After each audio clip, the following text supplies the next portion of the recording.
Hello everybody, so it's me again, Free Sai.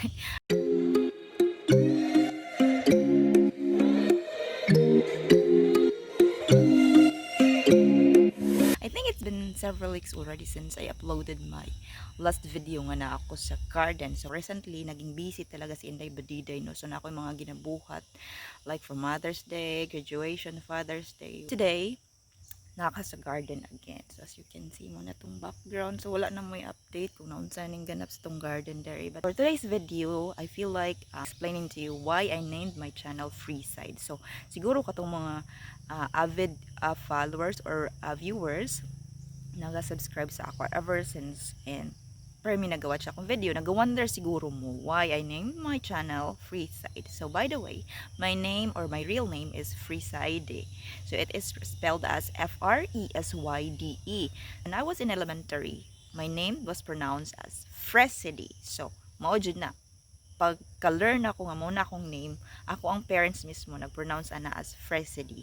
Combination na sa akong parents nga name. So akong papa kay Fresco, Fresco, and akong mama is Matelde. So Fres, and then D from my mother, and then butangan lang nila guway sa tunga. So Freeside.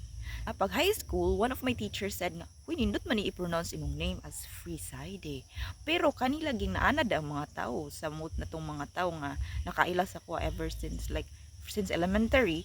So wala, Freeside na sila. But then when I went to college, on the first day of our class, or like diba, mag-get to know each other man dyan na. Katong itawag na akong name sa professor or instructor, nalibog siya. How do I pronounce your name? Freeside? Freeside? Something like Freeside? So I said, yeah, it's pronounced as Freeside. But yeah, people would also call me Freeside. So she's like, okay, Freeside, I'd call you Freeside. And since then, muna na akong gidalangan name Freeside, and then nasanay na ko. But then of course, katong mga tao nga nakailan ako, so good pa bata ko, Freeside lagi sila. Akong nickname di ay din. O diba?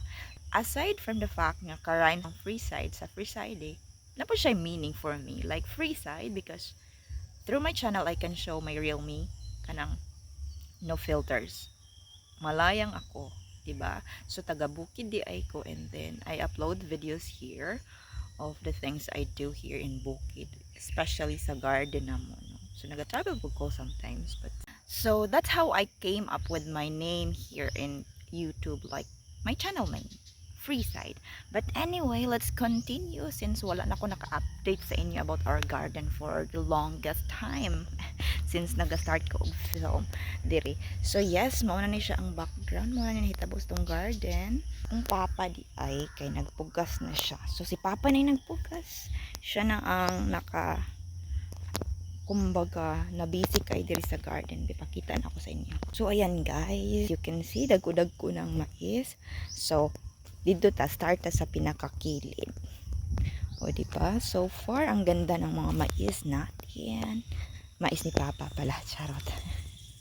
Okay guys, so this area katuning gitamnan ako diri og diba naiplat mo ang area nga akong gitamnan sa akong pechay. As you can see, napay isa kabuk nabilin ay unya nakasugod nga ning ulan-ulan na bitaw. So nakakuan mi nga ala magpugas na ta kay ning ulan-ulan na, so makasurvive na ang mga tanaman.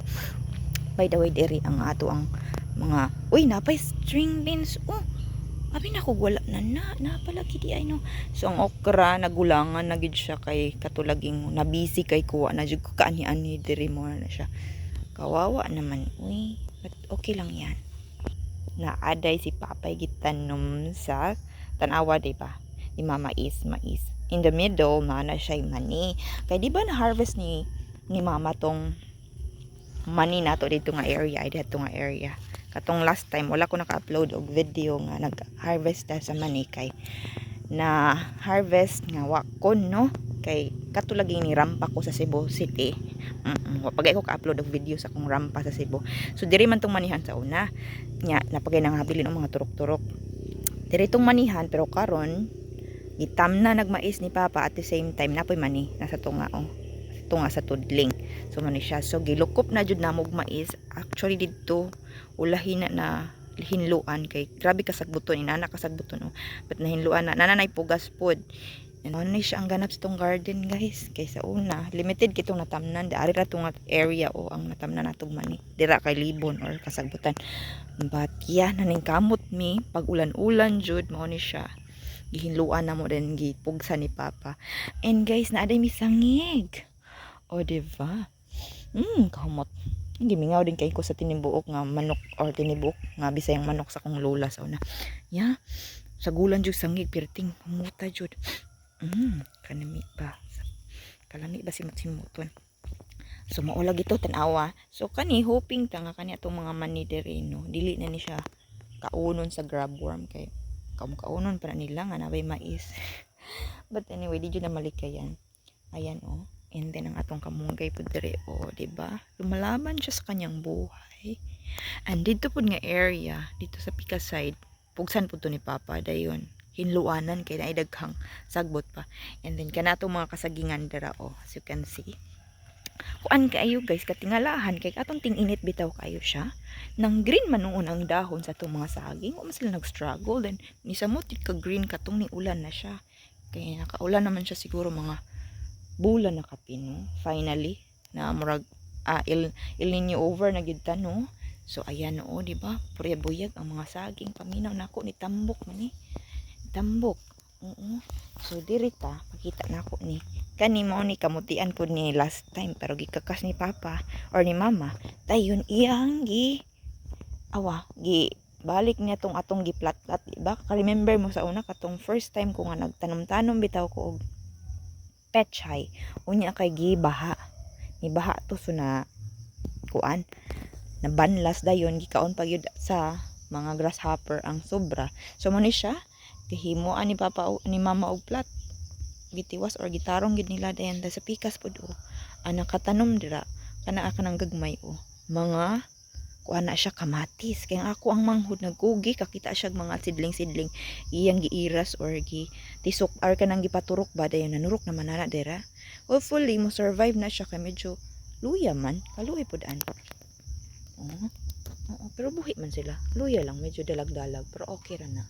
And then si Papa ayan gitisukan po niya diha og kamunggay no kay para jud lami nagyud kay tong pag-utan-utan nay kamatis na kuan ni siya alugbati ni diring area. Oo na po siya gibutang dadto nga tinangkong. Wa na ko pakita sa inyo ha dito na ato tinangkong akong tisok perti ng labunga. Unya guys medyo nasad ta kay ang ato bitong mga pinya mo na siya nahitabuay. I could remember nga nagtanom ko pinyang ubay-ubay dito samtang naguna-guna ko ato mga pila na sobra ng unom ka bulan mga tungag tuig ba. Wa man na nagkunya kanila gi o. Tanawa. O di ba mura man sila na may nakapangluod or nang luod ba ni sila? Ay nga naman ni sila murag wa man itubo. Sige gyapon kog simhot sa pan ay sangig humot kaayo. Naon tay daghang makuha aron nga mga pinya kung nagtubo pa to sila or nakapamunga pero wala. Sumusaka ta dito sa babaw. Ay pakita na ko dito nga. Di ba sa una katong kamutihan man ni daari pa sa una nga wa gyud mi kakuhag mga unod or pipila ra jud ka unod. Unya tong naka-upload po kog video after ana nga nakakalot ko kamuti. So dire pakita na ko kamutian man ta ni rin kasagbutan. Then dire na karon dara among kamuti dire sa babaw oh. Uy kamuti man ni pero uy maliit lang siya okay lang yan tumubo ka pa. So muna siya ang kamutian then probuya guys violet ni siya or topol ba? Topol ang tawag sa kumama niya. Kabalo ba mo nga kapila na nako ni gibali-balig pangalot makakuha gyapon mig unod. Nya, murag hingunod kay di siya nga klase sa kamote like salangan lang siguro nimo 2 weeks or 3 weeks. Nana po na siya mga unod din. Samot nagsigig ulan nun. Nya recently kay nag-ulan-ulan naman so makadagko na gyud og tarong ang iyang mga unod. Nya lipay kay taon ning mga mangoy-kuyay kay kabalo na mo. Murabi agitang kunag murabi agitan ko nang og pangalot kamote. So atong kasava so far naara o ayan diba ubay-ubay na dagko na siya and then hulaton ta na mga few months pa gyud siguro. And then guys mo ni akong giingon ang pinya nga akong gitanom last time ambot na south man na oy ngano wa man tubo mara magliwat sa gatan ganiwang charot. So dara ang mga kasaba ambot ngano napilay na sila. Wa man ta kayo gabagyo-bagyo aning mga nilabay nga mga buwan. Napilay lang gina sila. Tendere. Okay. Tara, pinugsa ni sa pan po. Tara, continue. Nya kung manghud ay guys. O di ba? Awalok. Nagpalit man siya watermelon na tong mga miaging buwan. O niya giitipon ba niya ang mga liso. So muna iyang gipaturok. Tanawa kana. Ambot lang, masaril ba na kay nakay. Hinumdum ko sa akong watermelon tong miaging home to ni saril. But anyway, syempre, swerte-swerte man gyud. Lahi biya jud ang pagpananom. Mo ni, nagyaw-yaw akong mama kasi papa mananong ubalang huy ira pong natugwayan diri kabayo kay atong bago pa man hinluan god. So libon kay ni dire nya kani laging nihit kay og tugwayan kaysa kainit sa panahon. Ilakbit-lakbit nga tugway dire unya naabot dire.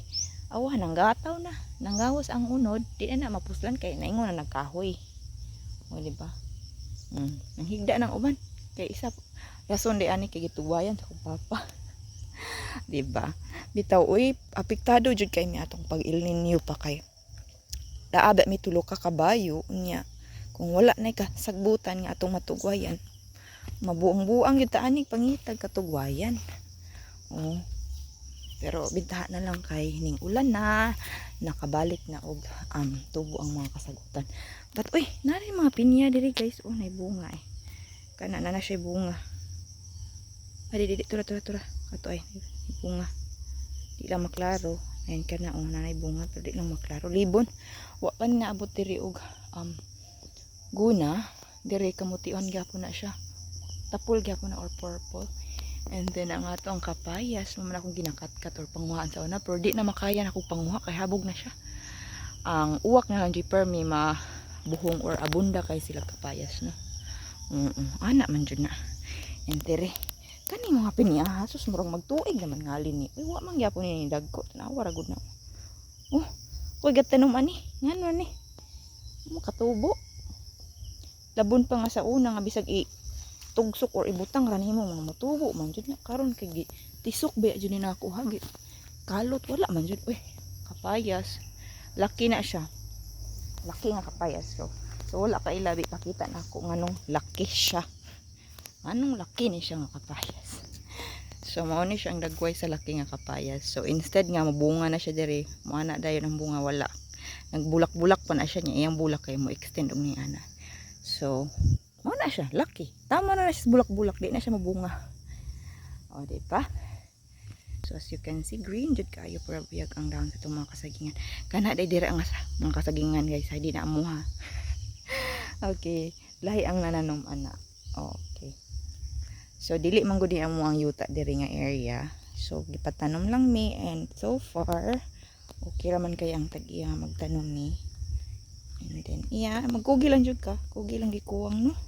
Ana man jud na kung di ka maning kamot di ka mananom-tanom o magtisok-tisok wa man jud tay mapaabot ana ra man ginang taga bukid kasi natay kayutaan as long as magtisok-tisok ta magkakaon naman gid ta so nabot tay kasaba dire di ba mo ning gataw pud kana yaman ning gataw naay mga mani sa tunga nya nagya po mga turok-turok sa mga kamote nya ana si mama di lang daw nakuhaon kay in case ba nga puhon-puhon maganan pa mi magtanom og kamote again so na nami kanang kakuhaan og galay kay last time kato bitang wala diri nang unod kabalo ba mo nga katong mga galay ato pinalit kito sa kumangho dito sa layo sa may kapatagan dapit unya lugar nga kapatagan so dito niya gipalit unya wa jud mi kabawi sa ihang puhunan ato pagpalit niya mo na nga wala lang namo ni gipang ibot kung naay mo turok-turok I don't know anong naay nagturok nga wa man ta tuy unod last time